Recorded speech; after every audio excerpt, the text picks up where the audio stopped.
What is going on, guys? I'm here with maybe the fastest deck profile of all time. Now, Retro Reborn is heading to Detroit in about a month, 2 months. I don't know the exact time. They will be having a hat tournament, and this is my hat deck of choice. I am playing Dragon Rulers. So I've never played Dragon Rulers of any kind. I've I've played very little redo and I've played even less of what is this hat format, but these cards are so awesome and they're rares, and because they're rares, I love it. Simple as that. Rares and commons are my favorite rarity. But instead of playing the blue eyes version, I am opting to go for a hieratic build. So why did I do this? I don't really know why I did this. It might also have to do with the fact that basically everything is common and rares, and I just went with it.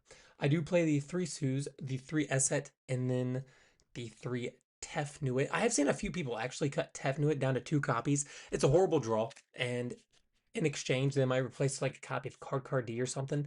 But I don't play What's it? Nebest? Whatever its name is. I'm not sure. The other level 5 normal summon. I think at some point there's just too many turn one plays that are entirely reliant on Sue, and Sue's insane. Sue is just an absolutely unbelievable Yu-Gi-Oh card. But maybe in redo. If I were playing this deck in redo, like Hieratics, I would play it most likely. But in this format, I just think there's no reason when you have the Dragon Rulers. And then to match the Dragon Rulers, I have the tuners. Obviously, we have the 2 Labradorite, which is a level 6 tuner. Unfortunately, with that, I'm not actually running a Debris. So Debris Dragon can summon this to allow for further extension plays, but I opted against it because I am playing Skill Drain. I do have the Corseska because level 1 plus 7 is very good. And you see here, I actually don't have any of the, what was it, water or earth dragons. In this format, or in this deck rather, those cards, they're only 2 copies each. So one earth, one water. I'm not sure why they don't run it. Why players don't run it in this. I think it'd be kind of easy to fit them in just for that extra earth and water target, but maybe this deck's a little bit too fast. You don't need them for their, just, I guess, inflicting normal summons, perhaps. With that being said, I only run the fire target and then the wind target. But Tempest might be actually a little bit better because Tempest is a wind, which allows it to be, or allows it to use Draco Sack for its recurability. So maybe it's a little bit better. I tend to find myself wanting to put the Wind Dragon into play a little bit earlier.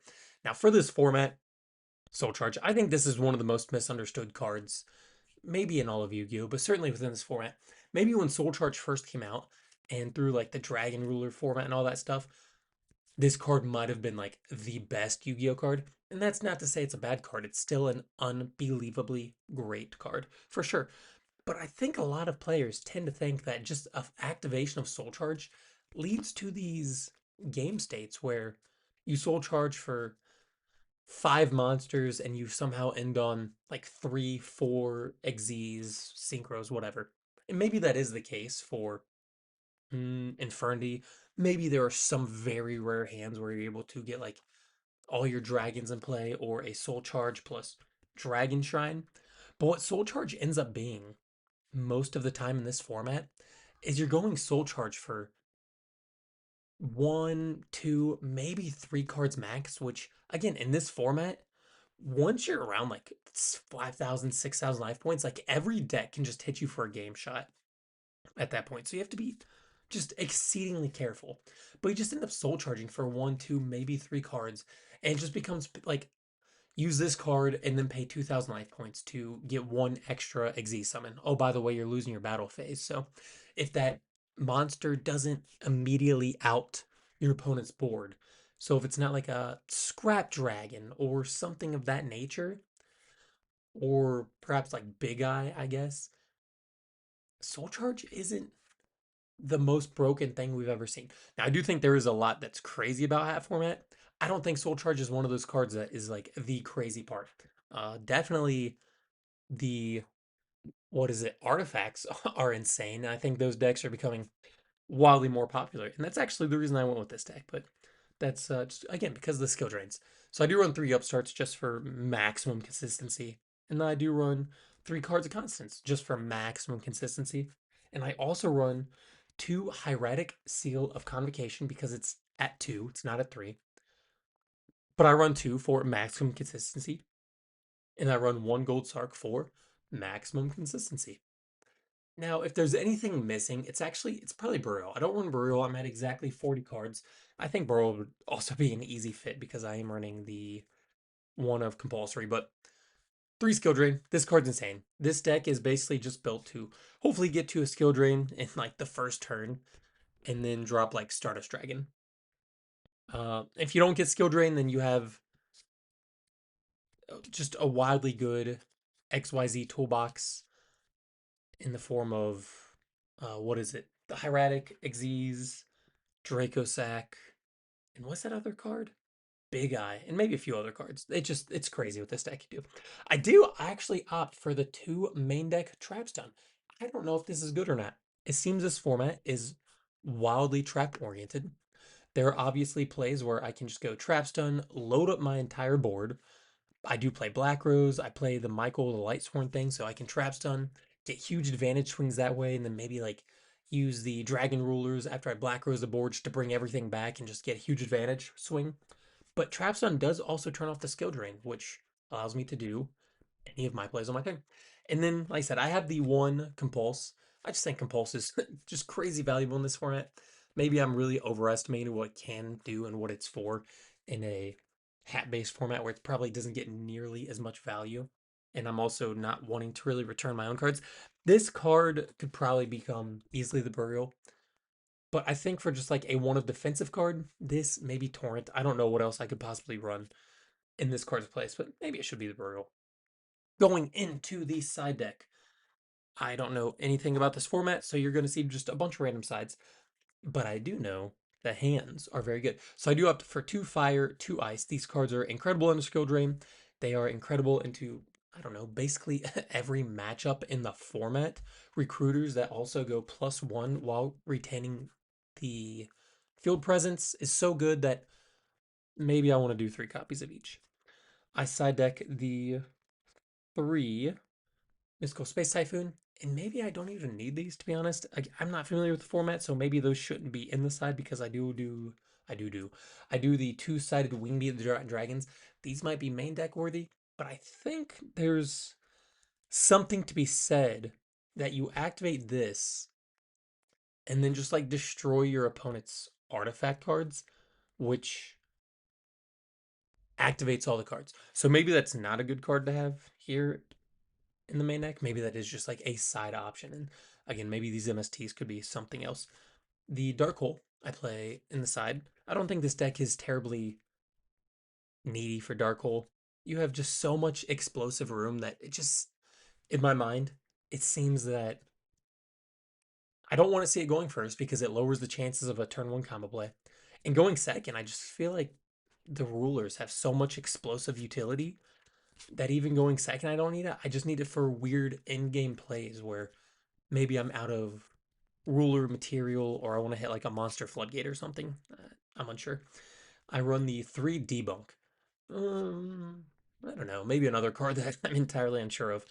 It just stops hand traps. It allows me to play through Max C. Allows me to play through DD Crows, which are becoming more and more popular every single time I turn on a hat format video or whatever. And then I side 2 copies of Vanity's Emptiness, which is a really cool card, a really cool card to side in alongside the skill drain because you can put this out along with the start of Spark Dragon and it just never dies after that. That is a side. And then for the extra deck, which I think I think I pretty much have it. Maybe there's a 1 or 2 cards I'm missing. Let me know. I play 2 Attunes. These cards are insane. 1 Strike Bouncer, 1 Big Eye, 2 Dracosac. This card is unbelievable.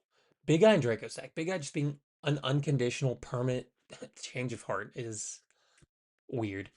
But then Draco Sack, just being this indestructible monster that if you bring it out in defense, they have to use like Dark Hole plus more cards at 2100.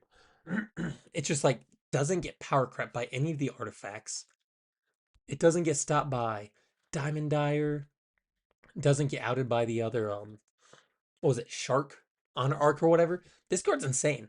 And just like up free tokens that can also be used for synchro summoning. Again, it's a wind. I can make if I wanted to, I could legitimately play 3 of these and I would have access to it probably almost every game. This is something that maybe I do want to run the other copy of. So I do have one Guy Knight or Gaia Dragon Thunder Charger. Maybe this is supposed to be at 2 of, dropping like a Strike Bouncer for this. I don't know how effective Strike Bouncer is in a deck where I'm already on triple skill drain. A Strike Bouncer is just like a cool card that could randomly just ruin your opponent's turn. Anytime you have interruptions, they're just great. I have the Star Eater. I think without Debris Dragon, I'm not even sure I can summon this. So that might have to be dropped. Crimson Blader, Scrap Dragon, Colossal Fighter, Stardust, Stardust Spark, and then the 2 level 7s, Michael, who is just crazy. 2600 and then just choose any card on the board, just anywhere. Any card, back row monster, face down, face up, doesn't matter, and banish it is the definition of power creep. And like I said, the black rose that you can just flip a skill drain, or not skill drain, a trap stun, and then just blow up the board. And then you just have all of your dragon rulers to just pull yourself back into the match. But that is the very quick deck profile for the deck that I'm planning on bringing for hat format. If you guys have any suggestions, please let me know. Have a wonderful day, and thank you so much for watching.